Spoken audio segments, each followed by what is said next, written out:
how it ruined things. So you get out of poker, you had to go to therapy to Oh, wait, turn hold it on. on. I have some Or poker if you want to questions. still go. Yeah. So, did you do any training to survive the stress of this? Because I imagine this is an incredibly stressful way to live. Yeah, I did. So when we were living in Taiwan, we flew over a guy who teaches like the Zen side of poker. And it was $6,000. And he teaches essentially like Buddhism in the context of poker.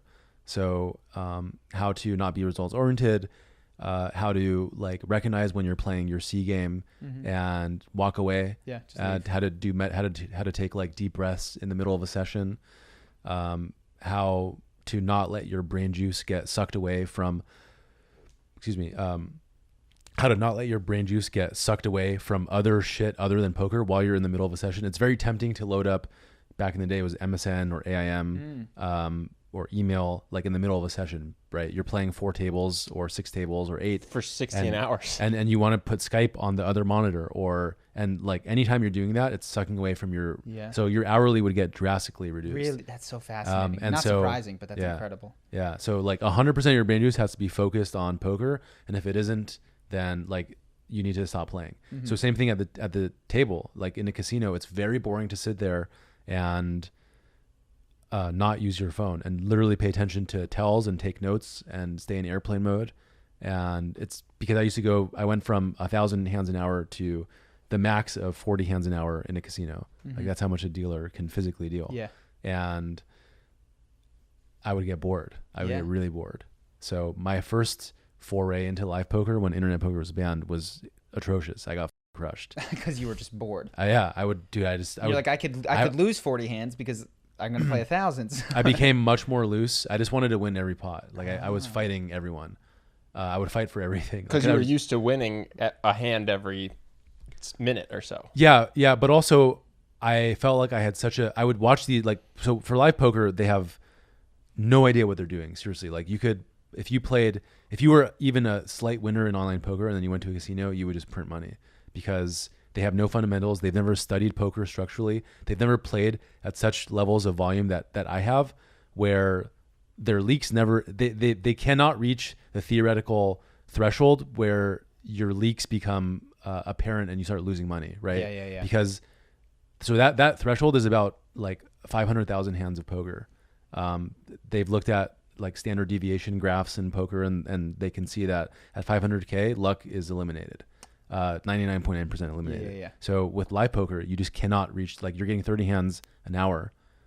So just run the math. Like I think it would take like 20 years of playing full-time poker to finally get to that you point. knew if you were genuinely good or not. Exactly. So like someone like Phil Hellmuth, like he could just be lucky.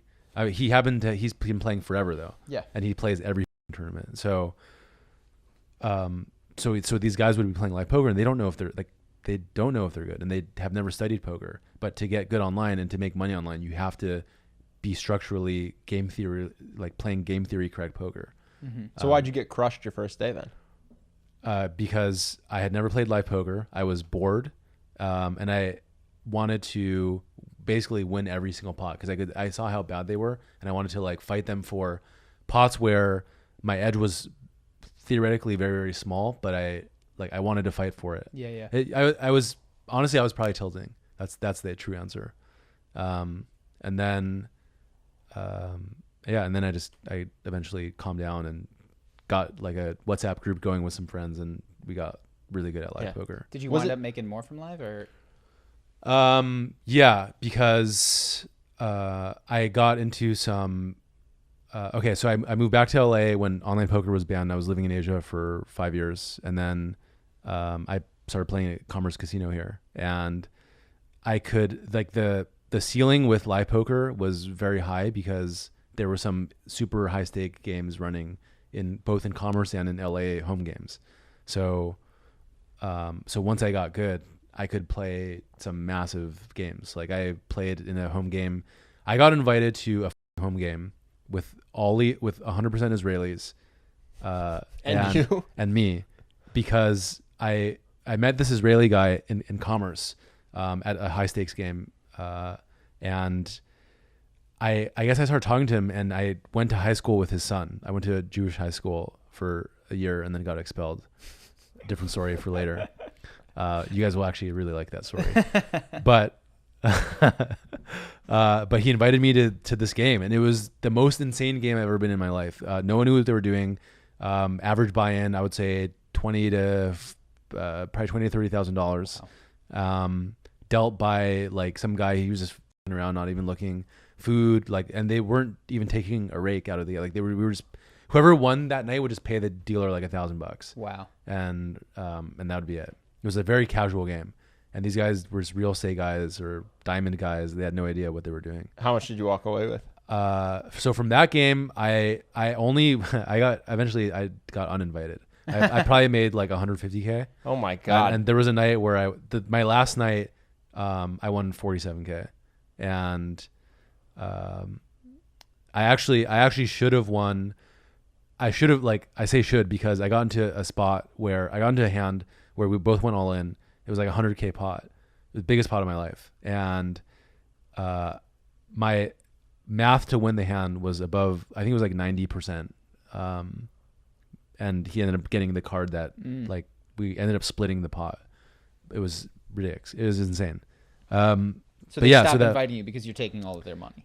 Yeah, I was clearly a professional. I tried, like, I literally tried losing on purpose, but it was clear, like, just by like the way that I bet and my posture and like the way that I paid attention to stuff. Yeah. Like they can tell. So I got uninvited. God, that was like my biggest cash game night.